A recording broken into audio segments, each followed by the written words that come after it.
găsit, doamnelor, domnilor, sunt Marius Constantinescu. La Ediție limitată îi vedeți pe unii dintre cei mai mari, mai convingători și mai influenți creatori de conținut cultural ai momentului. Astăzi, ediție eveniment cu E mare, pentru că invitat este în exclusivitate pentru orice televiziune din România, laureatul din 2021 al premiului Nobel pentru literatură, Abdulrazak Gurnah. În România este publicat de editura Litera, care i-a scos pe piață până acum două romane, Abandon și Paradis. So, Professor Gurnah, it is a tremendous honor for me having the chance to talk to you this afternoon. It is one of those special occasions that one was really looking for, talking to a Nobel Prize recipient. And I was wondering, just to break up the ice, do you recall any particular moment that you were really waiting for? Sometimes when you exchange ideas that you really admire with somebody? Oh, gosh, that was a totally unexpected question. That was. Yes, I was counting on that. Well, it's nice to have a completely unexpected question. But the problem with a totally unexpected question is that I haven't thought about it. So now you have to give me a moment to think.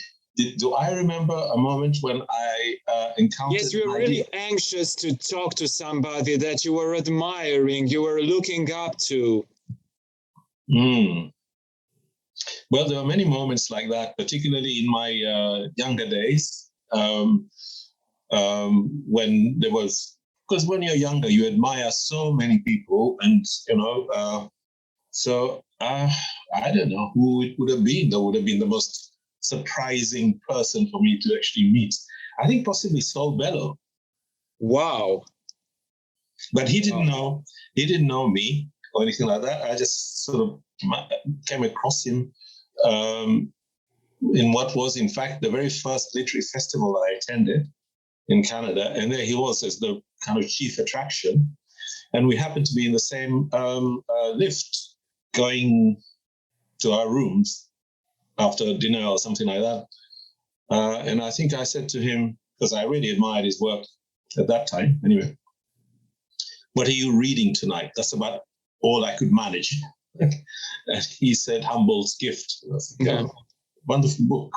And that's about it. But it was quite strange to meet so many people whom I admired for years in that very first festival.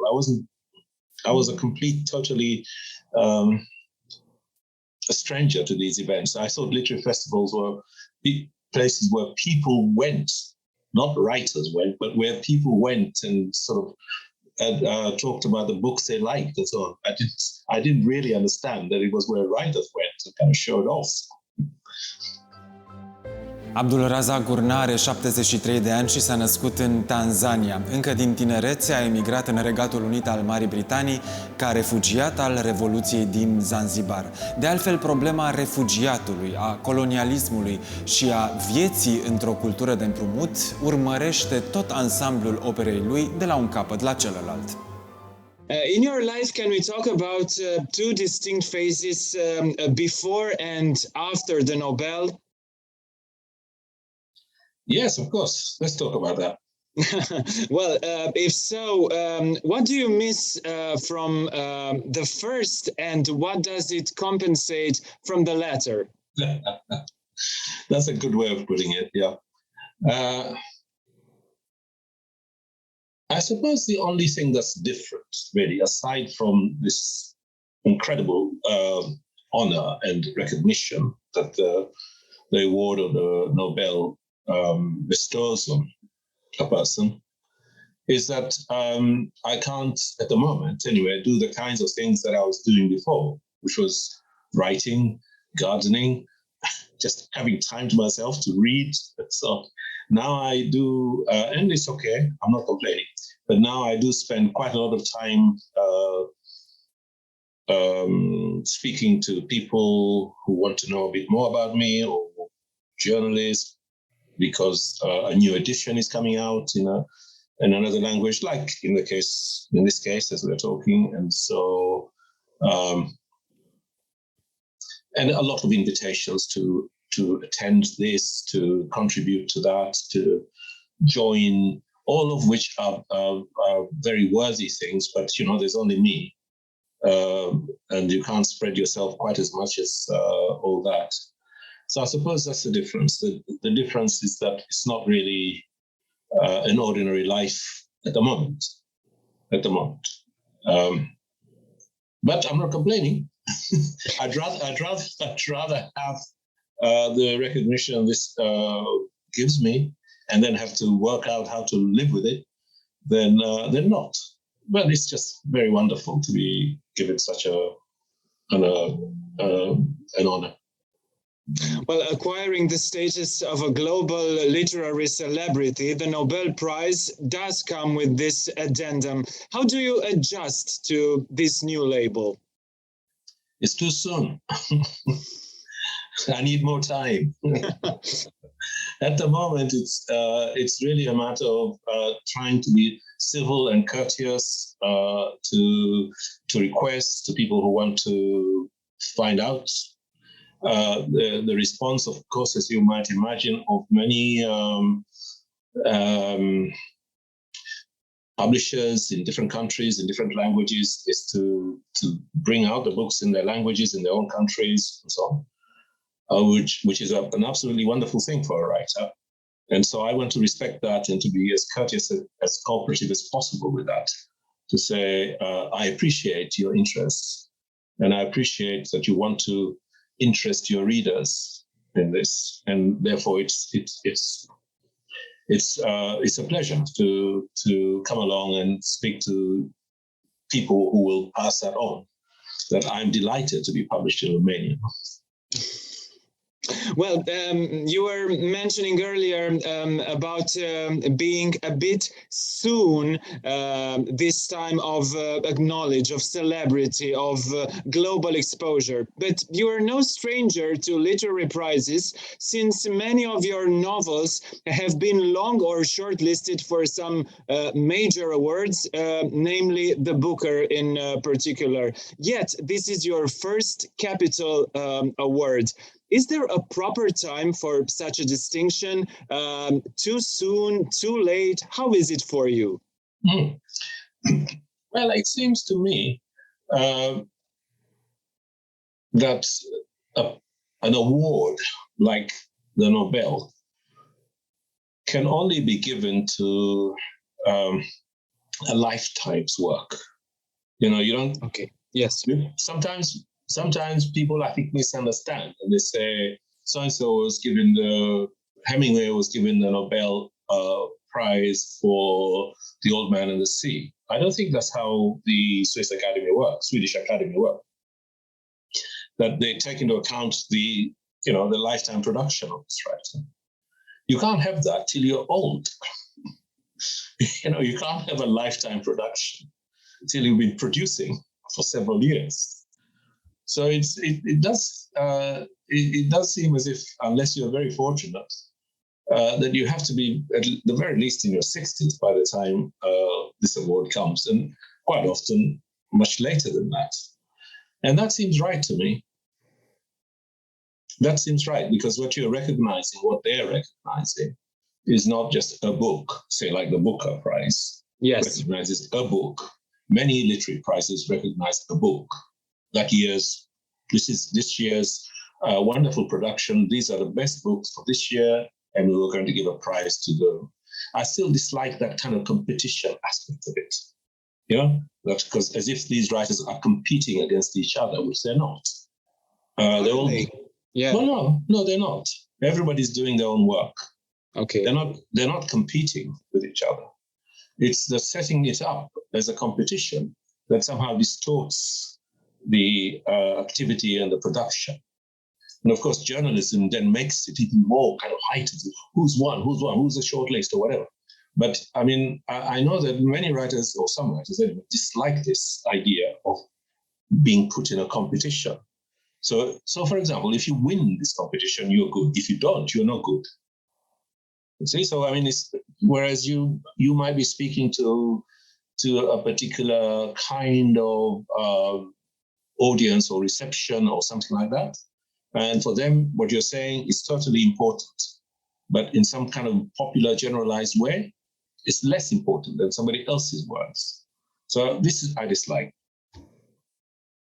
I think what the Nobel Prize does is good, because what it's saying is that we recognize this lifetime's work of this person. Yes, the body of work, yes. But then again, a lifetime award sounds like some sort of a closure. I mean, are you still planning to keep writing, I suppose, even after this lifetime award, right?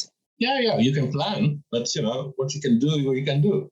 I know that I don't know if I'm correct in remembering this, but I do have a kind of a memory of when Samuel Beckett was awarded the prize in whatever year it was. His partner then said, "That's it, he's finished. Mm-hmm. He's not going to write anything anymore now. He's finished. As a writer, he's finished." But it's not always true. I mean, if you think of recent award with awardees, laureates, like Ishiguro just published a new book a year or so ago. Olga Tarjuk has just published a new book, at least in English. And so on. So it doesn't mean the end of everything. It just means perhaps a few months of hectic madness. I understand. Desertion is your first novel to be translated into Romanian by Littera Publishing House for the Romanian public. From all the body of your work, what would you choose for a first encounter with a new public? It's not easy to say that with a new public, because something, say the Romanian publishers read however many of the books, perhaps all the books, to decide which they wanted to publish. And they decided to choose what they chose and decided to go with Desertion as the lead title. Yes. They understand their public much better than I do. So if in their understanding of their public, I think this will have a good impact, as it were, I'm very happy to go along with that. I don't want to double guess people who know their own audience, if you like, or their own readership. So for myself, I value, to be perfectly frank, all of those books. They're my books. I don't feel I can say any of them, please suppress that one, get rid of that one. I don't ever want to see it again. So it's actually very interesting for somebody like me when now books are being published in different languages, in German, in Romanian, in whatever, to see which books they choose to lead with. Because I think, well, that's interesting. So this one's going immediately for the new book. Some other publishers are going for some of the earlier books, etc. So it's fine with me. I think they're all right.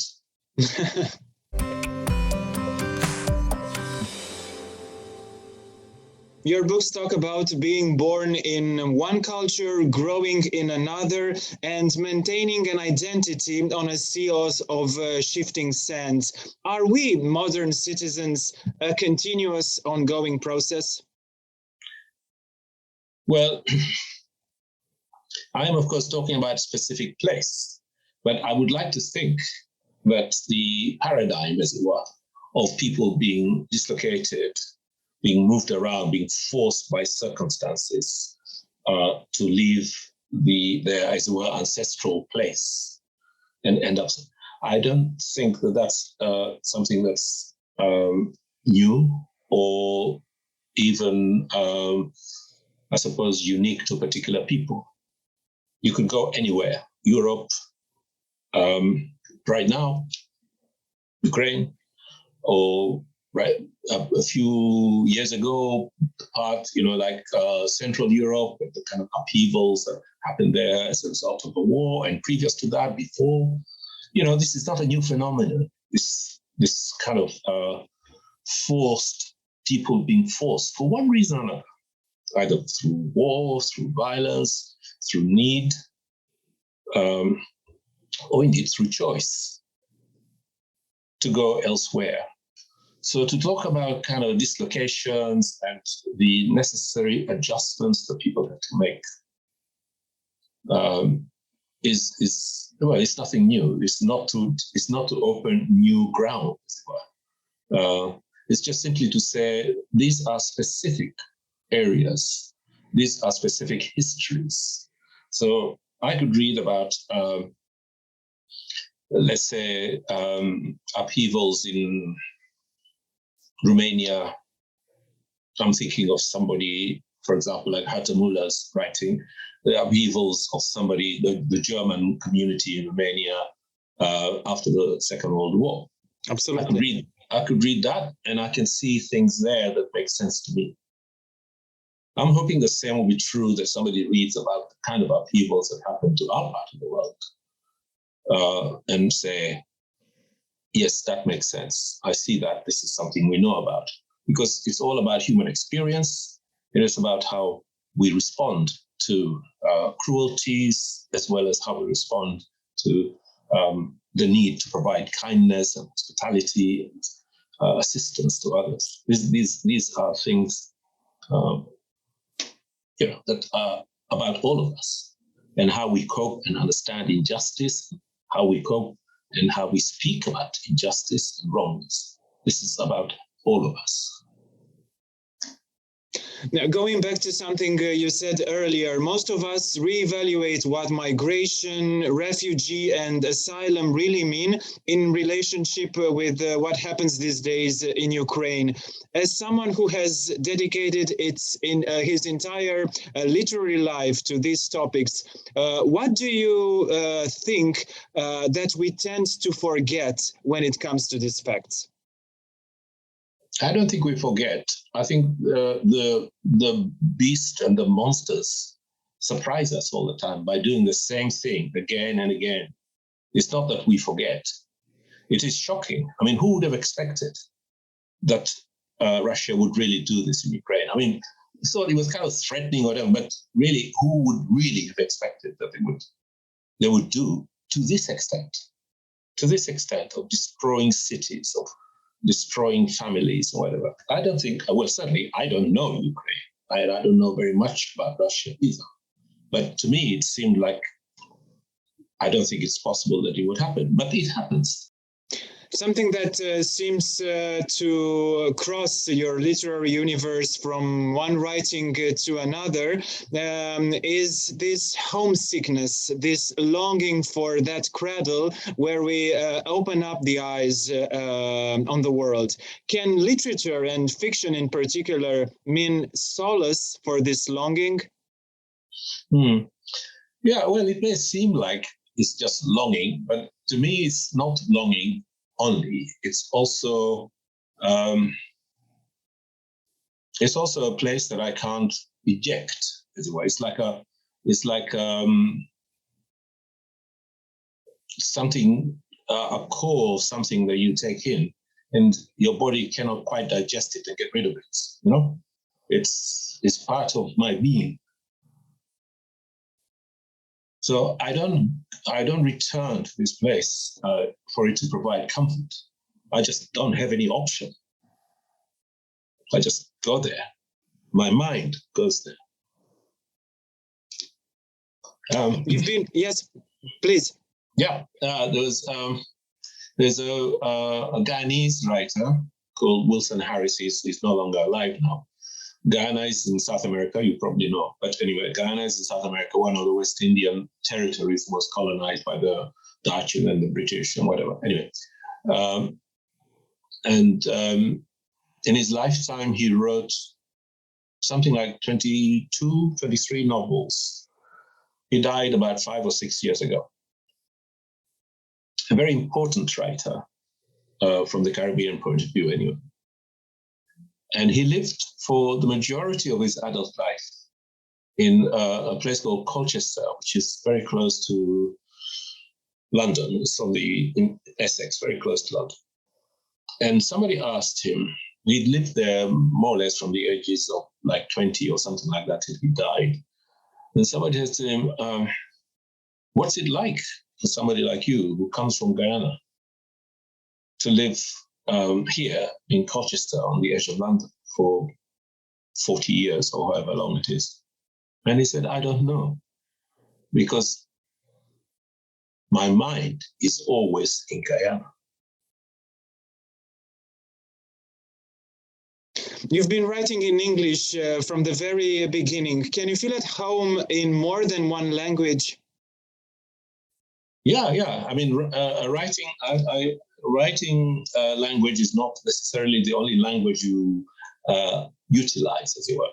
Okay. So I'm fortunate like that. I mean, if I think of it like that. So some people, maybe you yourself, particularly in Europe, there's a requirement to learn more than one language.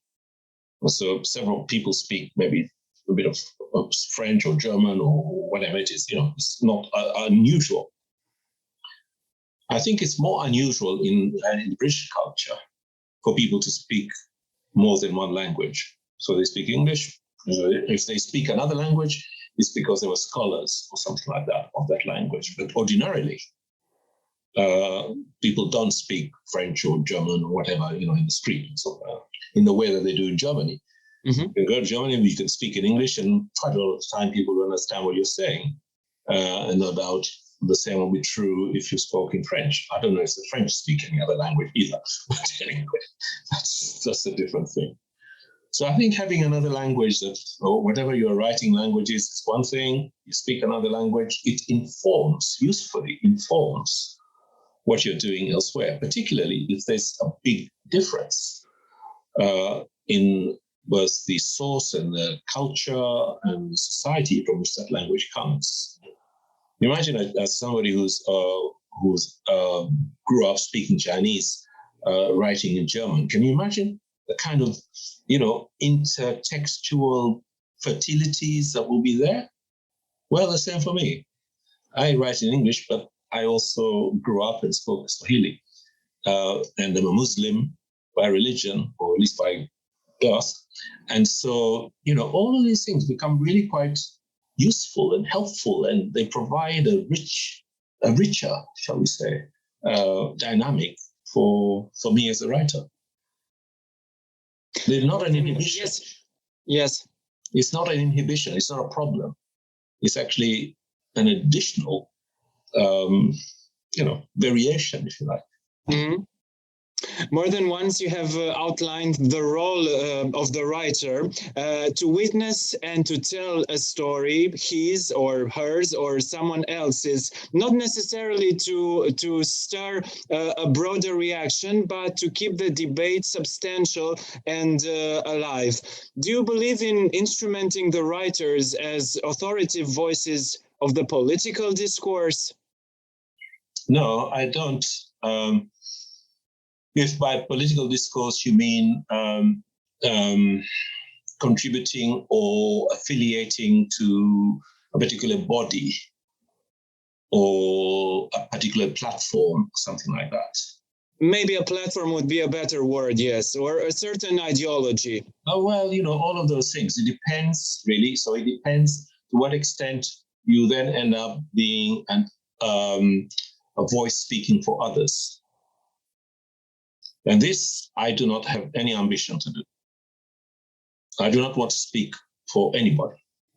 I want to be able to speak as truthfully as I can, as I see things. I don't want, this is why I'm saying, if you are part of a political platform or a political body of some kind or a political manifesto or something like that, it has to be something negotiated and produced as a collective voice. And that collective voice is not just the voice of those participating. So I'm not criticizing them. People have to do what they think. But also it anticipates somehow a wider public which cannot speak for itself. And so it becomes a representative of people. I don't want to be a representative of anybody. While I admire those who choose to do that, especially if they're speaking the truth. But I don't really have that ambition. I want to be able to speak about what I see and what I understand, to be able to speak as truthfully as I can about what I see and what I understand. What do you admire the most in a writer? I don't know. Good writing, writing that pleases at the same time as it informs. Because I don't think of writing as instrumental. That is to say that writing must have a purpose that it wants to achieve. You read sometimes things which are just a pleasure to read because they're leading not necessarily anywhere, but they're beautifully done. I like that. I like to be able to feel pleasure in what I read. At the same time as I love if the pleasure was also included being informed about things I didn't know.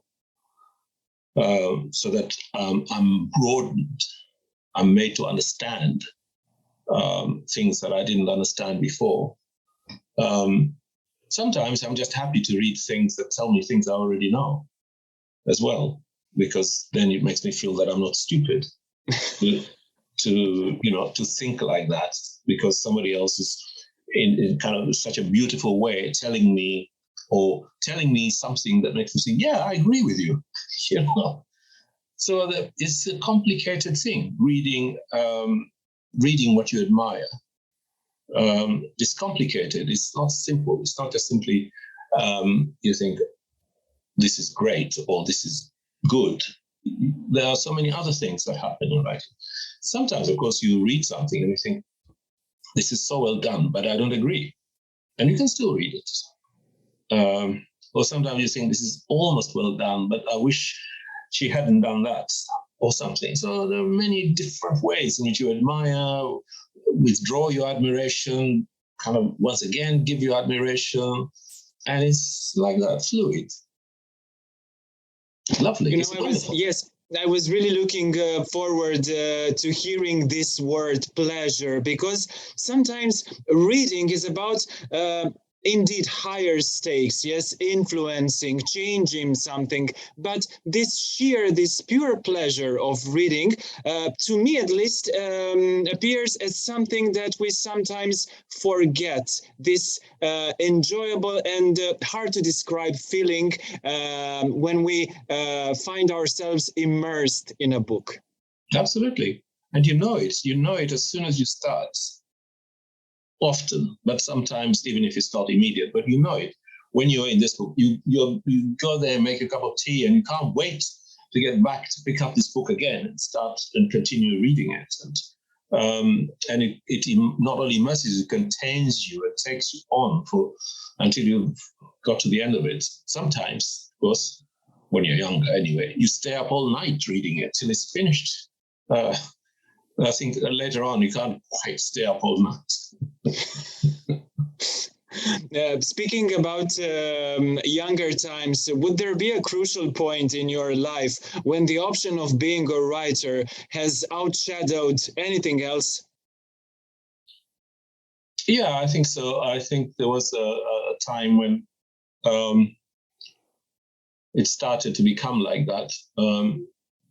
And I think this must be at the moment when you actually decide that you begin to believe in yourself as possibly a writer.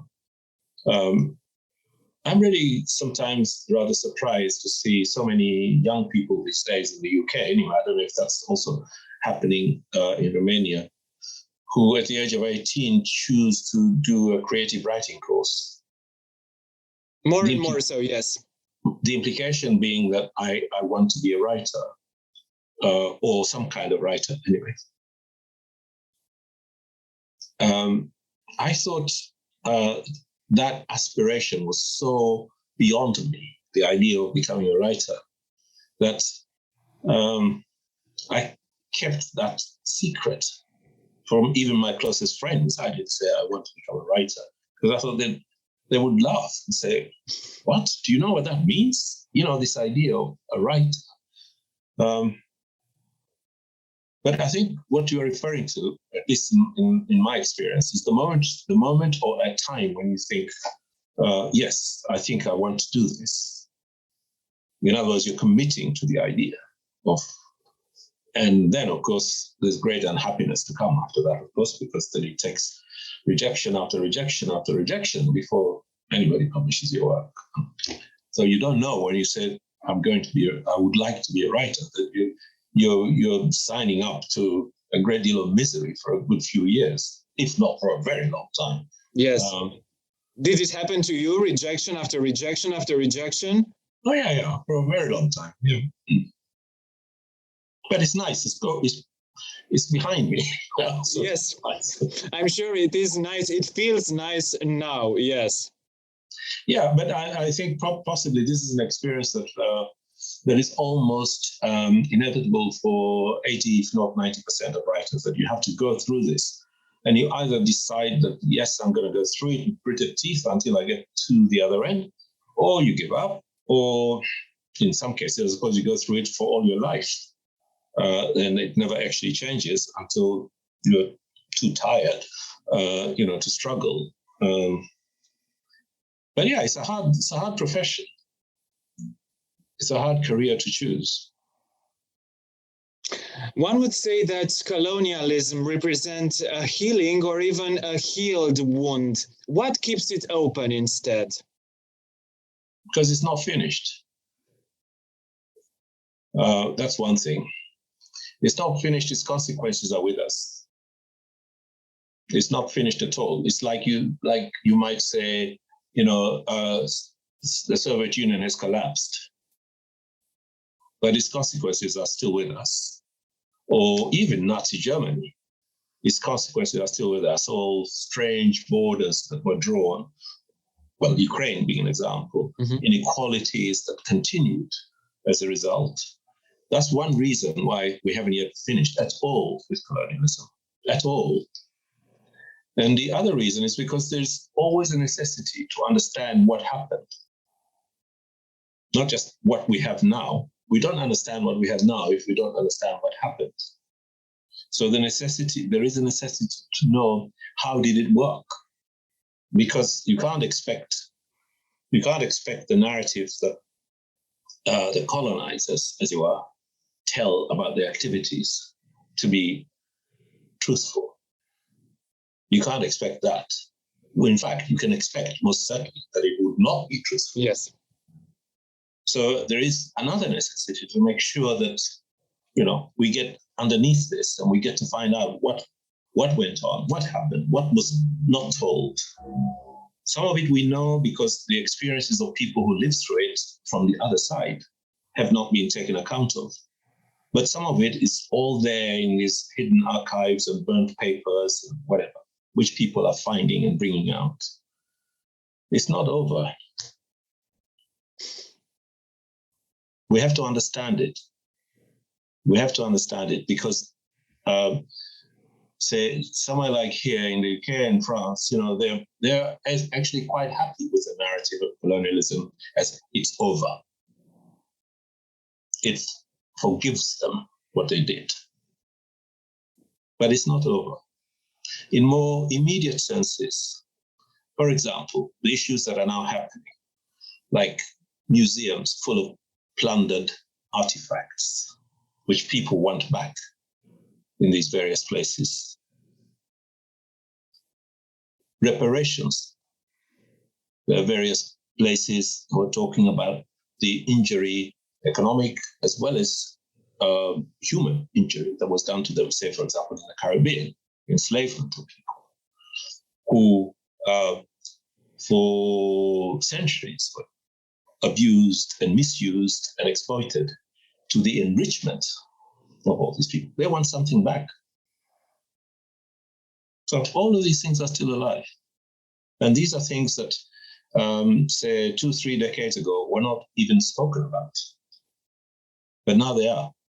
And they will continue to be spoken about. And this is why it's not over.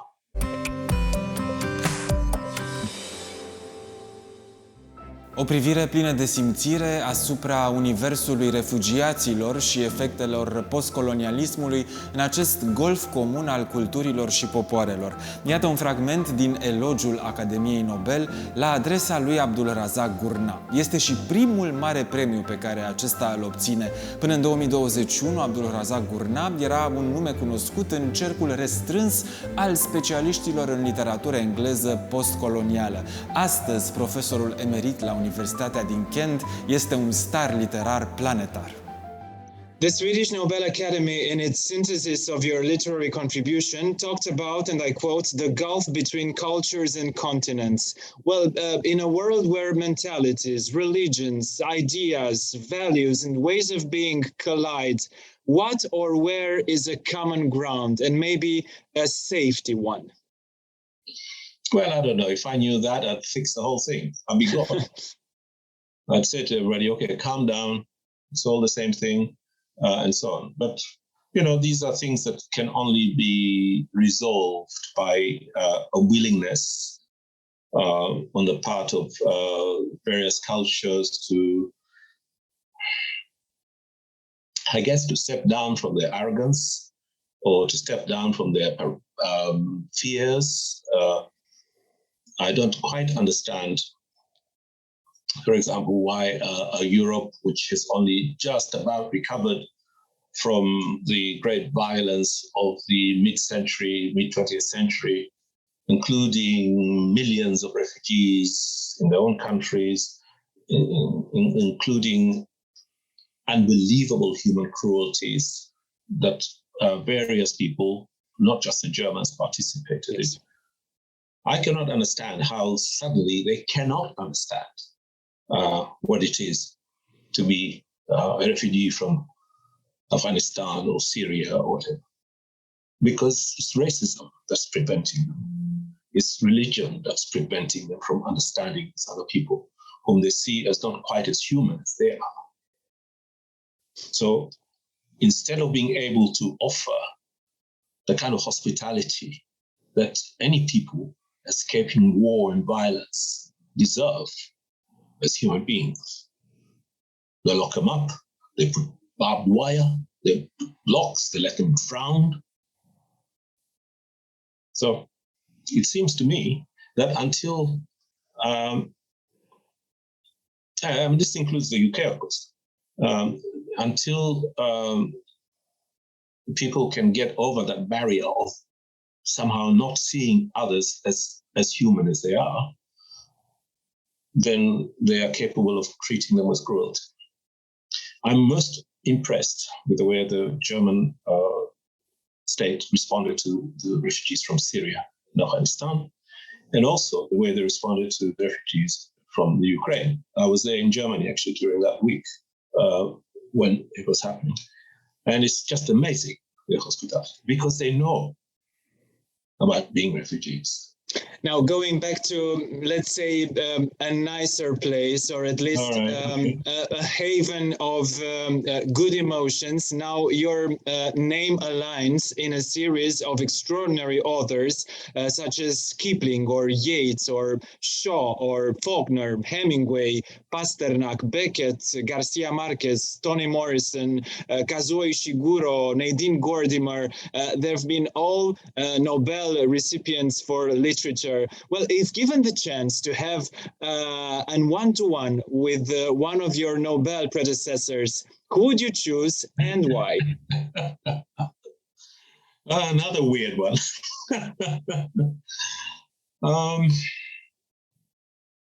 I'd like to have a seminar with several of them.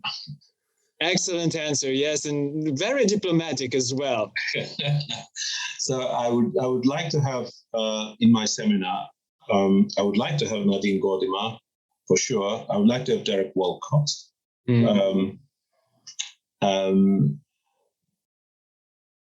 don't think I would like Hemingway. No. Too troublesome. Too bossy. Yeah. Ishiguro, it turned the whole action towards him. Yeah. And also he spent quite a lot of time in our part of the world, of course, behaving like a big game hunter, and I don't think I want that.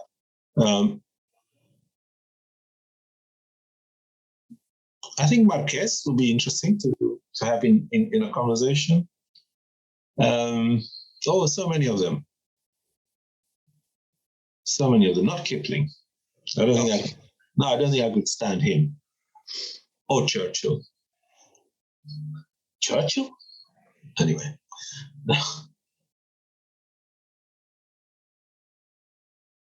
Alice Munro. Alice Munro might be interesting to have in my group in a conversation. Doris Lessing. Doris, yeah, okay. She was quite a tough customer, but yeah. Yes, yes. Yeah, so those are the people. I mean,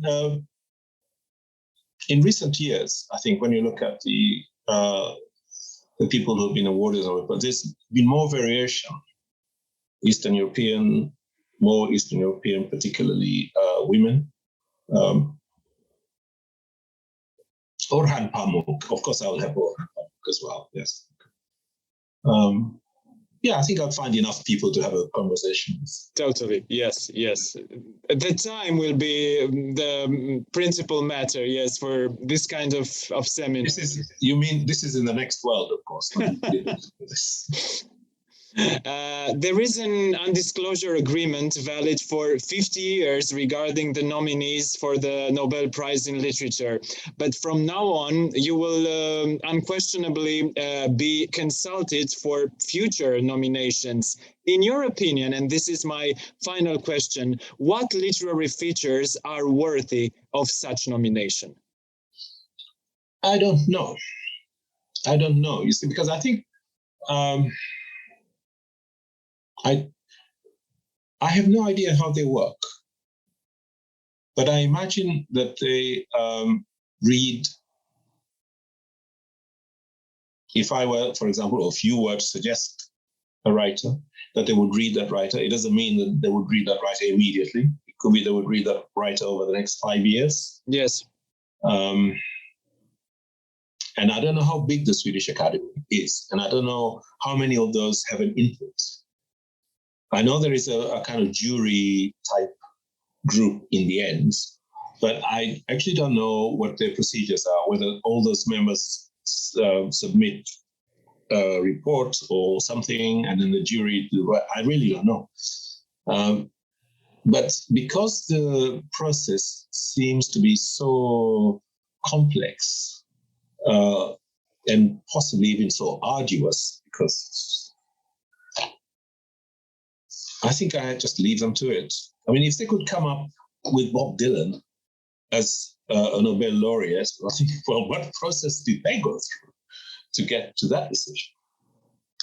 So I think I have to say, all that you need to do or to think about is who might be a possible candidate in your mind, as it were, and put that forward. But for sure, any possible candidate I might come up with will already have been within their sight, as it were. I'm not going to be able to provide some kind of totally unknown creature and say, hey, have you thought of this one?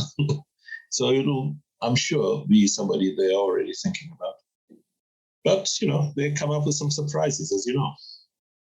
As it happened in so many years. Well, I'm sure you will have the time to find out how the Academy works, how do they think, and what exactly is the ongoing process of nominating somebody.